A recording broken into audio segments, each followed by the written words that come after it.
সুপ্রিয় শিক্ষার্থীবৃন্দ, কেমন আছো তোমরা? এই শীতের সকালে কুয়াশাচ্ছন্ন পরিবেশে ঠান্ডায় লেপের নিচ থেকে উঠতে ইচ্ছে করছে না নিশ্চয়, এমন একটি পরিবেশ। তবু উঠতে হয়, কারণ কর্মহীন জীবন নয়, এই তাগিদেই আমাদেরকে উঠতে হয়। আমরা উঠেছি আজকে অনলাইন ক্লাসে। আমি তোমাদের স্বাগত জানাচ্ছি। শ্রী যাদবচন্দ্র শীল, প্রভাষক, বাংলা। আজকে আমি তোমাদের বাংলা প্রথম পত্রের একটি প্রবন্ধ নিয়ে আলোচনা করব। এই প্রবন্ধটি হচ্ছে বাংলার নব্য লেখকদিগের প্রতি নিবেদন। প্রবন্ধটি হচ্ছে বাংলার নব্য লেখকদের প্রতি নিবেদন। লেখক বঙ্কিমচন্দ্র চট্টোপাধ্যায়, সাহিত্য সম্রাট বঙ্কিমচন্দ্র চট্টোপাধ্যায়। প্রিয় শিক্ষার্থীবৃন্দ, আসো আমরা বঙ্কিমচন্দ্র চট্টোপাধ্যায় সম্পর্কে একটু জানার চেষ্টা করি। আমি প্রথমে বলেছি তিনি উপাধি হচ্ছে সাহিত্য সম্রাট। সাহিত্যের তিনি সম্রাট ছিলেন। বাংলা সাহিত্যের উপন্যাসের জনকও বলা হয় বঙ্কিমচন্দ্র চট্টোপাধ্যায়কে। তার হাতে বাংলা সাহিত্যের উপন্যাসের উৎকর্ষতা সাধিত হয়েছিল। বাংলা সাহিত্যের প্রথম সার্থক উপন্যাস রচনা তিনিই করেছেন। সেই উপন্যাসটির নাম হচ্ছে দুর্গেশ নন্দিনী। বঙ্কিমচন্দ্র চট্টোপাধ্যায়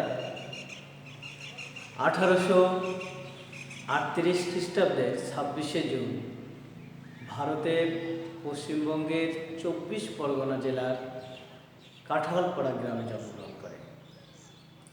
প্রিয় শিক্ষার্থীবৃন্দ, শৈশব থেকেই তিনি অত্যন্ত মেধাবী ছাত্র ছিলেন।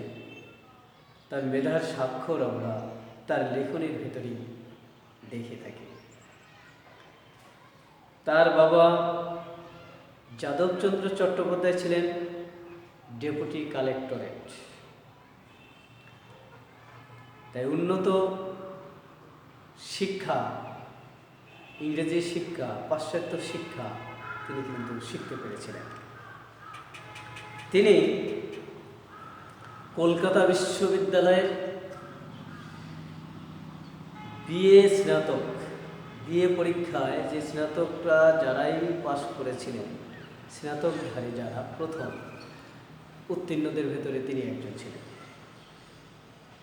এক্ষেত্রে অনুদানযোগ্য এই যে সেই সময় কলকাতা বিশ্ববিদ্যালয় থেকে মাত্র 3 জন পরীক্ষার্থী পরীক্ষা দিয়েছিলেন।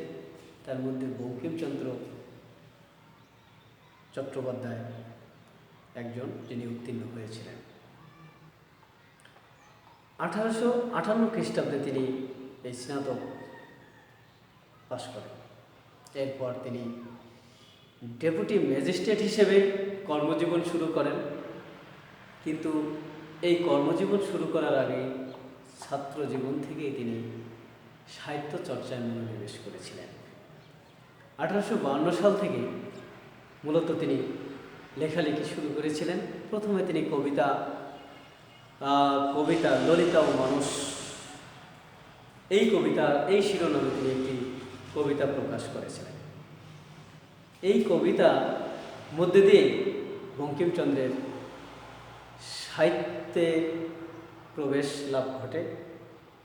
এই প্রবেশের পর থেকে কিন্তু তিনি বিচারক হিসেবে যেমন সুনামের সহিত বিচার কার্য পরিচালনা করেছিলেন, তদ্রূপ সাহিত্যিক হিসেবে কিন্তু তিনি সাহিত্যের উৎকর্ষতা সাধন করতে পেরেছিলেন। বাংলা সাহিত্য মধ্যযুগের আবহ কাটিয়ে আধুনিক যুগের ছোঁয়া লাভ করেছিল। বঙ্কিমচন্দ্র চট্টোপাধ্যায় কিন্তু বাংলা সাহিত্যকে এক অনন্য মাত্রায় নিয়ে গিয়েছিলেন। এই জন্য ওনার সাহিত্যের স্বীকৃতিস্বরূপ ওনাকে সাহিত্যের সম্রাট উপাধিতে ভূষিত করা হয়েছিল। বঙ্কিমচন্দ্র চট্টোপাধ্যায়ের যে শুধুই উপন্যাস রচনা করেছেন তা কিন্তু নয়, এর পাশাপাশি তিনি প্রবন্ধ সাহিত্যে উল্লেখযোগ্য অবদান রেখেছেন। উপন্যাসের সংখ্যা বেশ অনেকগুলো, মোট 34টি গ্রন্থ সংখ্যা, তার মধ্যে উপন্যাসই প্রায় 14টি। তার মধ্যে দুর্গেশ নন্দিনী, কপালকুণ্ডলা উল্লেখযোগ্য, মৃণালিনী, বিষবৃক্ষ, এই ধরনের উপন্যাস তিনি রচনা করেছেন। এছাড়া একটি ইংরেজি উপন্যাসও রচনা করেছেন তিনি, সেটা হচ্ছে রাজমোহন ওয়াইফ নামে ইংরেজি একটি উপন্যাসও তিনি রচনা করেছেন। বঙ্কিমচন্দ্র ধর্ম, দর্শন, সাহিত্য, ভাষা ও সমাজ বিষয়ে অনেক প্রবন্ধ রচনা করেছেন। এই প্রবন্ধগুলো তিনি কী করেছেন? প্রবন্ধের নাম দিয়েছেন লোকরহস্য, বিজ্ঞান রহস্য, কমলাকান্তের দপ্তর এবং সাম্য, কৃষ্ণচরিত্র ও বিবিধ প্রবন্ধ। আমরা যে আলোচ্য বিষয় আজকে আমাদের বাংলার নব্য লেখক দিকে প্রতিনিবেদন, এটি লেখকের এই বিবিধ যে প্রবন্ধ, এই বিবিধ প্রবন্ধের অন্তর্ভুক্ত একটি প্রবন্ধ, বিবিধ প্রবন্ধ গ্রন্থের অন্তর্ভুক্ত একটি প্রবন্ধ। প্রিয় শিক্ষার্থীবৃন্দ, তোমাদের মধ্যে অনেকের কিন্তু লেখালেখির এরকম ইচ্ছা আছে, হয়তো অনেকেই কবিতা লিখতে চাও, গল্প লিখতে চাও, উপন্যাস লিখতে চাও, কিন্তু কিভাবে লিখবে তা তোমরা জানো না।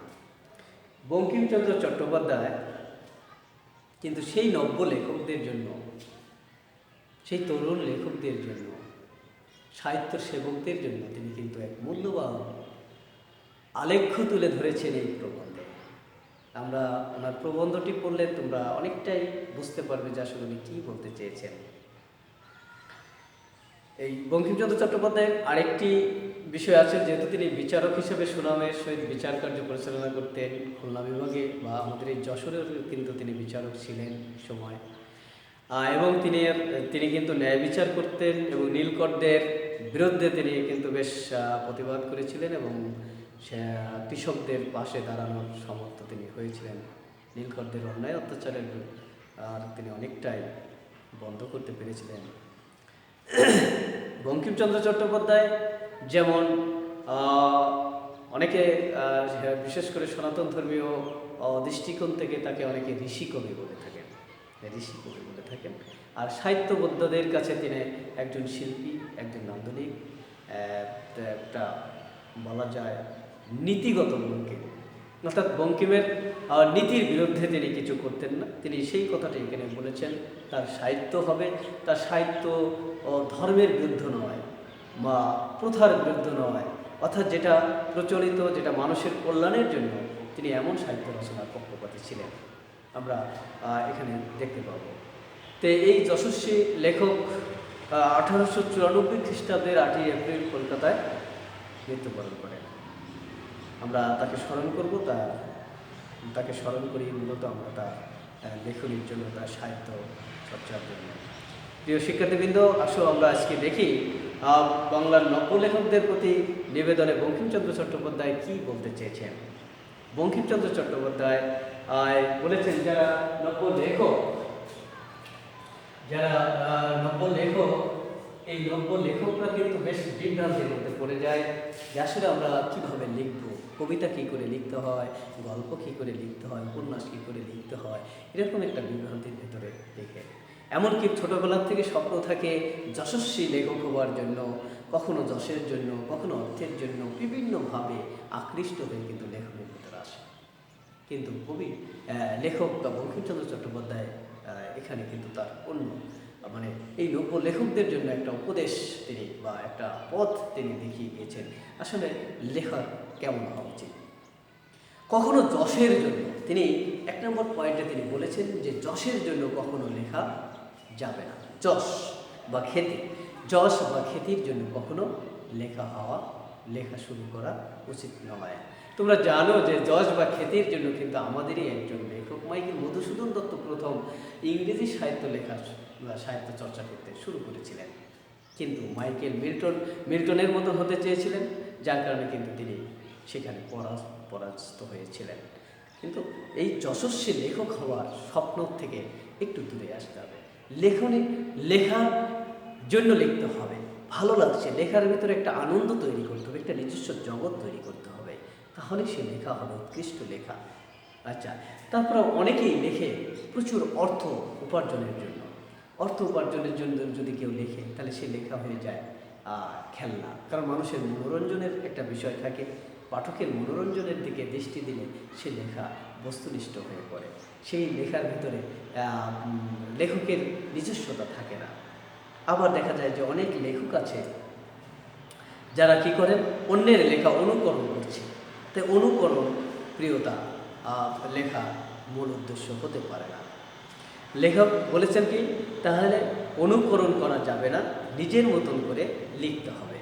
আবার বলছেন আরেকটি জায়গায় তিনি বলেছেন, ধর্মবিরুদ্ধ, পরনিন্দা, পরচর্চা, এরকম বিষয়গুলো যা ধর্মের নিন্দা করে, যা মানুষের অকল্যাণ করে, এমন নীতিবিরুদ্ধ কিছু লিখে এই সমাজ জাতির বিবেককে নষ্ট করার কোনো অধিকার একজন লেখকের নেই। তাই লেখা হতে হবে এমনটি যেটা ধর্ম এবং নীতিবিরুদ্ধ না হয়, এমনটি, সেটাই হবে উৎকৃষ্ট লেখা। হ্যাঁ, আর নতুবা তিনি তাদেরকে বলেছেন তারা নিচু যাত্রাপালার মানে নিচু ব্যবসায়ীদের সাথে তাদের তুলনা করেছেন। তাই লেখা হওয়া উচিত কিসের জন্য? মনুষ্য জাতির কিছু মঙ্গল সাধনের, মানুষের কিছু মঙ্গল সাধনের জন্য, যাতে মানুষ এই সাহিত্য পড়ে তাদের মঙ্গল হয় বা কল্যাণ হয়। যা লিখতে হবে তা লেখার সাথে সাথেই অনেকে আমরা ছাপিয়ে ফেলার জন্য উদ্গ্রীব হই। হ্যাঁ, মানে প্রিন্ট মিডিয়ায় আমরা দিয়ে, হয়তো পত্রিকায় বা বিভিন্ন বই আকারে প্রকাশ করবার জন্য আমরা লালায়িত হই। লেখক বলছেন, লেখকরা কোনো লেখা লিখেই সেটা সাথে সাথে ছাপানোর কোনো প্রয়োজন নেই, সেটা কিছুদিন ফেলে রাখতে হবে এবং পরে সেটা সংশোধন করলে লেখা উৎকর্ষ সাধিত হয়। যেটাকে বারবার পড়ে যেটাকে ভুল বলে মনে হবে সেটাকে কেটে দেওয়া মানে লেখকদের, নব্য লেখকদের একটা কিন্তু বেশ কর্তব্য হওয়া উচিত বলে মনে হয়। তাই কি করতে হবে? তাই হচ্ছে লেখাগুলো বারবার পড়তে হবে ফেলে রেখে, কিন্তু সাথে সাথেই যদি ছাপানো হয় তাহলে সে লেখা কিন্তু আসলে প্রাণ বা প্রতিষ্ঠা পায় না, সে লেখার ভিতরে বস্তুনিষ্ঠতা থাকে মানে থাকে না। হ্যাঁ, সেখানে সেটা কী হচ্ছে, সেটা হয়ে পড়ে যে একটা খেলনা মতো। সেখানে ভুলভ্রান্তি থেকে যায়। যেমন সাময়িক পত্রিকায় যারা লেখেন তারা কিন্তু এই সুযোগটা পায় না, তাদেরকে লিখতে হয়। তাই বলেছে প্রকৃত লেখকদেরকে সাময়িক পত্রে লেখালেখি করলে সে প্রকৃত লেখক হতে ব্যর্থ হওয়ার বা অবনতি হওয়ার সম্ভাবনা আছে।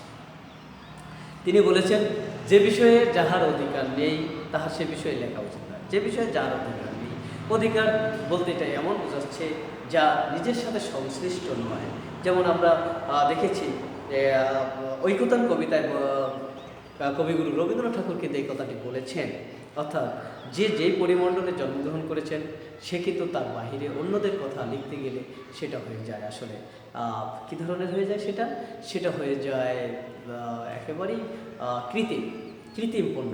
অর্থাৎ কৃষক, শ্রমজীবী মানুষের প্রতিনিধি, শ্রমজীবী মানুষের মধ্যে থেকেই কবি সাহিত্যিকের সৃষ্টি হতে হবে, তাহলে তারা সেটা করতে পারবে। তদ্রূপ আর যে উচ্চ শ্রেণীর, সে কিন্তু সেই শ্রেণীর কথাবার্তায় বেশি বেশি লিখতে পারবে। এই জন্য বলেছে, যার যেটা অধিকার নেই সেখানে সেটা হস্তক্ষেপ করা যাবে না, সেটা লেখায় আনা যাবে না।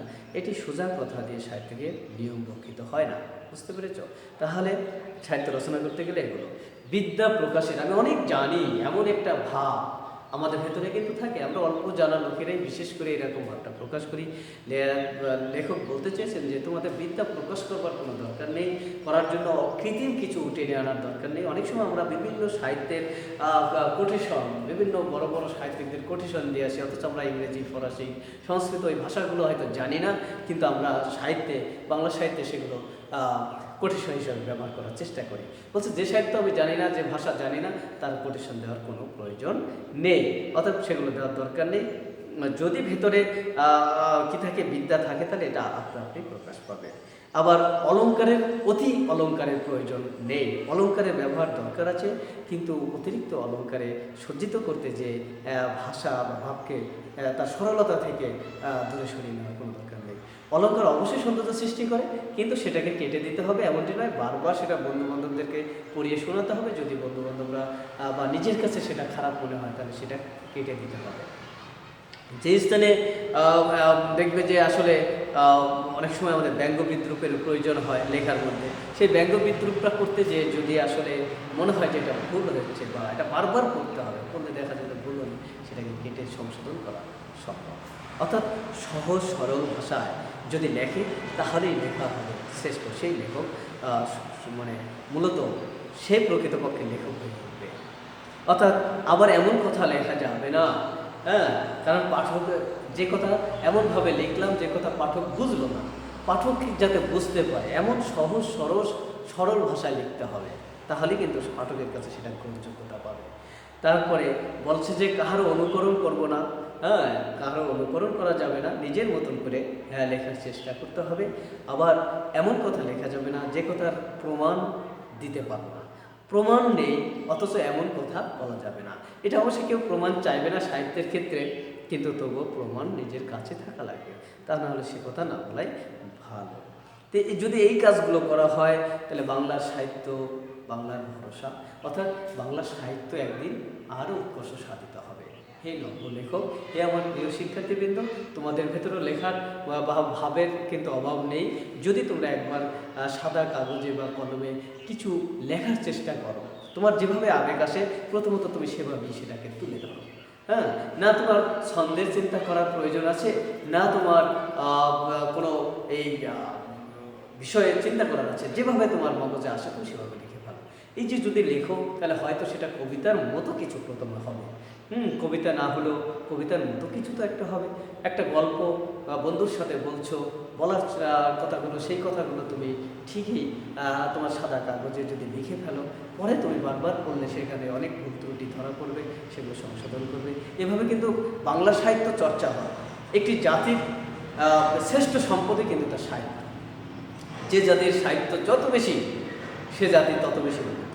একটি জাতির সাহিত্য সম্বরে একটি জাতির পরিচয় লিপিবদ্ধ থাকে।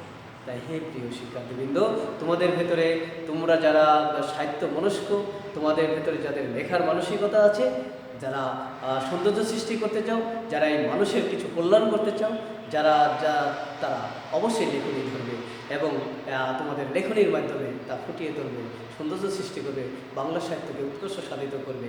বাঙালি এই বাংলাদেশের প্রতি তোমরা একটা দায়বদ্ধতা তোমাদের আছে, সেই দায়বদ্ধতা থেকে তোমরা লেখক সাহিত্যিক অবশ্যই হবে, এই প্রত্যাশায় কিন্তু বঙ্কিমচন্দ্র চট্টোপাধ্যায় লিখেছেন। তাই তোমাদের জন্য একটা সুন্দর দিক নির্দেশনা এই প্রবন্ধে রয়েছে। প্রিয় শিক্ষার্থীবৃন্দ, এই প্রবন্ধটি বারবার পড়লে তোমরা উৎসাহিত হবে এবং লিখতে পারবে, দেখবে লেখা কোনো সমস্যাই না। আজকে এ পর্যন্তই, ভালো থাকো, পরবর্তী ক্লাসে আবার দেখা হবে। ধন্যবাদ।